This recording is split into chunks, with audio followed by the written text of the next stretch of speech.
Assalamualaikum warahmatullahi wabarakatuh. Apa kabar semuanya? Baik, sehat semuanya. Alhamdulillah. Untuk pembelajaran hari ini, sebelum dimulai, ada baiknya kita berdoa dulu agar pembelajaran hari ini diberkahi oleh Allah Subhanahu wa Ta'ala. Berdoa dimulai. Ya, berdoa selesai. Nah, sebelum pembelajaran dimulai, Ibu akan absen dulu dan bagi namanya yang Ibu sebutkan, silakan angkat tangannya. Uin Metawin, Tetawan, Of Jumpol. Jadi semuanya masuk ya. Yang masuk cuma 2 orang. Izin sakit. Oke, sekarang kita mulai pembelajaran hari ini.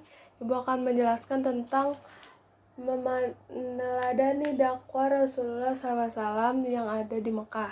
Nah, sebelumnya semuanya nih murid-murid ada yang udah baca tentang materi ini sebelumnya di buku semalam atau ada yang belum? Nah, kalau belum, untuk mengetahui apakah kalian mengerti atau kalian udah tahu nih udah ada gambaran tentang materi pelajaran ini, sekarang buka HP-nya karena Ibu udah ngirimin link kuisis yang Ibu kirimkan di grup kelas. Lalu masukkan kode berikut nih, 87813. Nah, dikerjakan dalam waktu 30 menit, 5 soal, dimulai dari sekarang. Oke, udah selesai semuanya. Nah, dari jawaban kuisis kalian dapat disimpulkan bahwa kalian ini udah mengetahui tentang pembelajaran hari ini. Jadi udah pada pinter semuanya ini sebenarnya, tapi Ibu akan tetap menjelaskan agar kalian lebih tahu lagi lebih dalam tentang materi hari ini, yaitu meneladani dakwah Rasulullah SAW di kota Mekah. Nah, seperti yang kita ketahui ini bahwa Rasulullah SAW pertama kali diangkat menjadi Rasul pada malam hari ke-17 Ramadan saat usianya 40 tahun. Beliau diberikan wahyu pertama yaitu Quran Surat Al-Alaq ayat 1-5.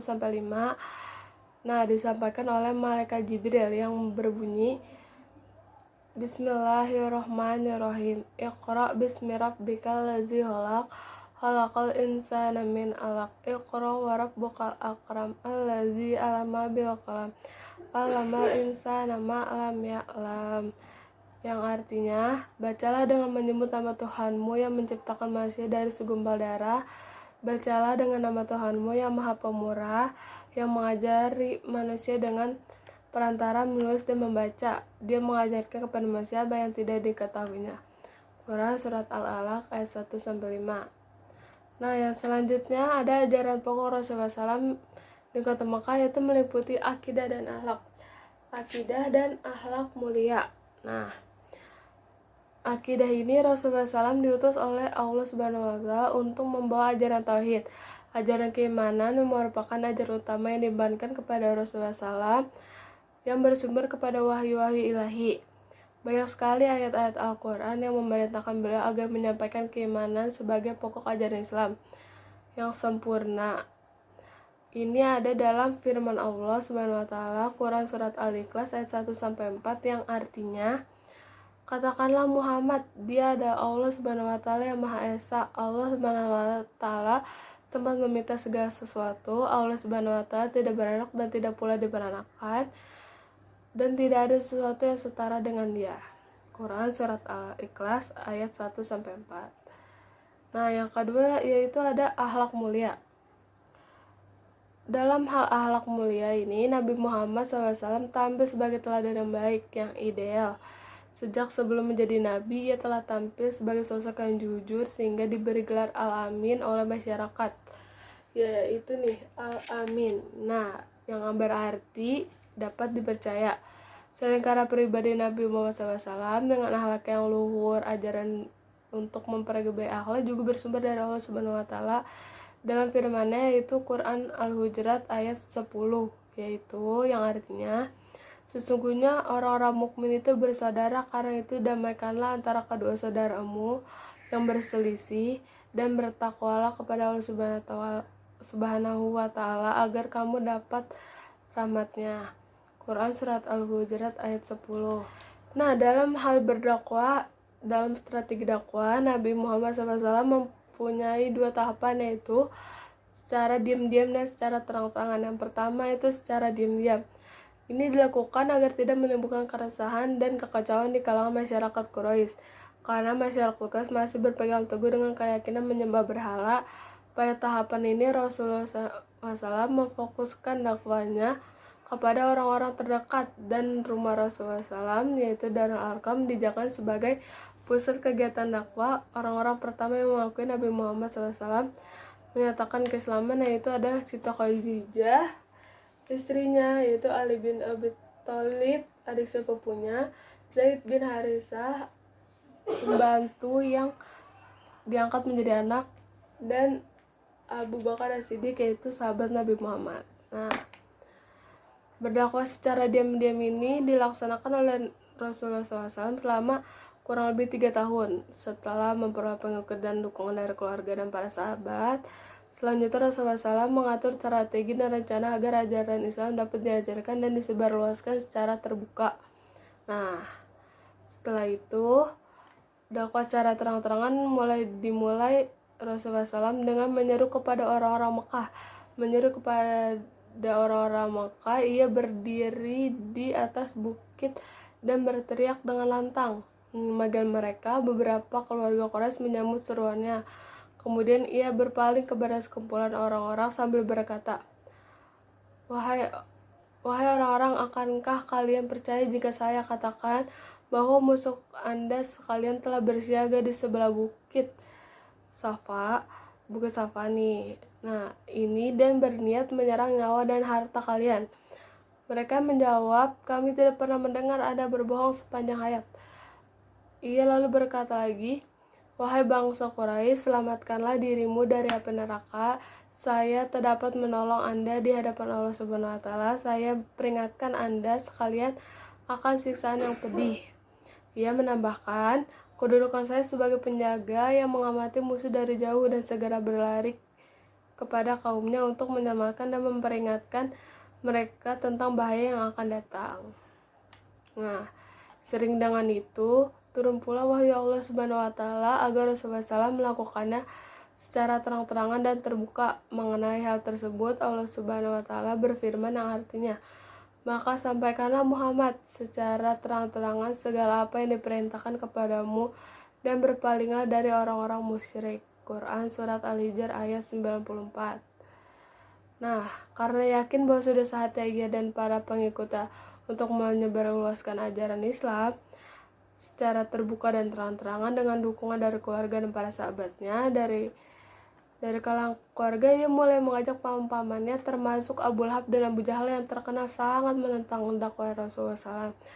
Mereka menolak mentah-mentah ajakan Rasulullah SAW dengan mengatakan bahwa agama mereka lah yang paling benar. Penolakan disertai ejekan, cemooh, hinaan, bahkan ancaman tersebut tidak lantas membuat Rasulullah SAW berputus asa dan berhenti melakukan dakwah. Namun belum malah maka tertantang dan terus mengajak masyarakat memeluk agama tauhid. Dengan semangat Rasulullah ini serta keyakinan akan kebenaran ajaran ilahi, gerakan dakwah Rasulullah makin tersebar luas. Teman, sahabat, bahkan orang yang tidak dikenal ya, baik yang kalangan bangsawan terhormat maupun dari golongan hamba saya, banyak yang mendengar dan memahami ajaran Islam, kemudian memeluk agama Islam dan beriman kepada Allah Subhanahu wa Ta'ala. Rasulullah SAW makin tegas, lantang, dan berani, tetapi tetap komitmen terhadap tugas, fungsi, dan wewenang sebagai Rasulullah, utusan Allah Subhanahu wa Ta'ala. Nah, yang selanjutnya ada reaksi Quraisy terhadap dakwah Rasulullah SAW. Ada beberapa alasan kafir Quraisy menolak dan menentang ajaran yang dibawa oleh Rasulullah SAW. Di antaranya itu karena kesombongan dan keangkuhan, fanatisme buta terhadap leluhur, dan juga eksistensi persaingan dan kekuasaan. Nah, selanjutnya banyak penyiksaan-penyiksaan yang didapat oleh Nabi Muhammad SAW ketika melaksanakan dakwahnya. Contohnya, penyiksaan dilakukan oleh pamannya sendiri yaitu Abu Lahab dan istrinya Ummu Jamil yang tiada tara kejinya. Rasulullah SAW bertetangga dengan mereka tak pernah berhenti melemparkan barang-barang kotor kepadanya. Suatu hari mereka melemparkan kotoran domba ke kepala Nabi Muhammad. Sekali lagi Hamzah membalas dengan menimpa barang yang sama kepada Abu Lahab. Berikut adalah contoh penyiksaan yang didapatkan oleh Nabi Muhammad ketika menjalankan dakwah. Nah, sekian penjelasan yang Ibu sampaikan dari materi hari ini. Jadi kesimpulannya, ketika Nabi Muhammad SAW menerima wahyu pertama, yaitu surat Quran surat Al-Alaq pada tanggal 17 Ramadan, ia diangkat menjadi nabi dan ia menerima wahyu-wahyu yang lain, yaitu ayat 1-7 surat Al-Mudaththir. Ia pun diangkat menjadi rasul. Setelah itu wahyu terputus. Nabi Muhammad SAW merasa gelisah dan bertanya-tanya apakah yang harus disampaikan, bagaimana menyampaikan, dan kepada siapa yang disampaikan dalam bagian surat Ad-Duha. Nah, pada awalnya Nabi Muhammad berdakwah secara rahasia dan hanya mengajak orang-orang terdekat saja. Setelah perintah Allah Subhanahu wa taala turun melalui surat Asy-Syu'ara ayat 214-219 dan surat Al-Hijr ayat 94, Nabi Muhammad SAW pun melakukan dakwah secara terang-terangan dan terbuka. Nah, dakwah Nabi Muhammad mendapatkan tantangan dan perlawanan dari Quraisy. Nabi dan sahabat-sahabatnya diajak dicaci dan siksa. Tidak cukup sampai di situ, mereka juga membujuk dan menawarkan kekayaan dan kehormatan dan jabatan setelah ejekan siksaan dan ancaman yang tidak dapat mencegah dakwah Nabi Muhammad. Orang-orang Quraisy membahayakan Nabi dan sahabat-sahabatnya. Dakwah Nabi di Mekah ini berlangsung selama 13 tahun. Selama itu Nabi menanamkan nilai-nilai tauhid dan mengajarkan akhlak mulia. Nilai-nilai ketauhidan dan membuat Nabi dan sahabat-sahabatnya tangguh menghadapi berbagai kesulitan dan rintangan, serta tetap bersemangat menyampaikan kebenaran. Nah, jadi sebanyak apapun rintangan yang diperoleh oleh Nabi Muhammad, beliau tetap melaksanakan dakwah yang diemban kepada sesuai wahyu yang dikirimkan oleh Allah Subhanahu wa taala untuk mengajarkan ajaran kebenaran, yaitu Islam, kepada masyarakat yang ada di kota Mekah. Nah, apa nih yang dapat kalian teladani dari dakwah Rasulullah SAW di Mekah? Sekarang Ibu mau kalian tulis apa aja yang kalian dapat dari penjelasan yang tadi udah Ibu sampaikan.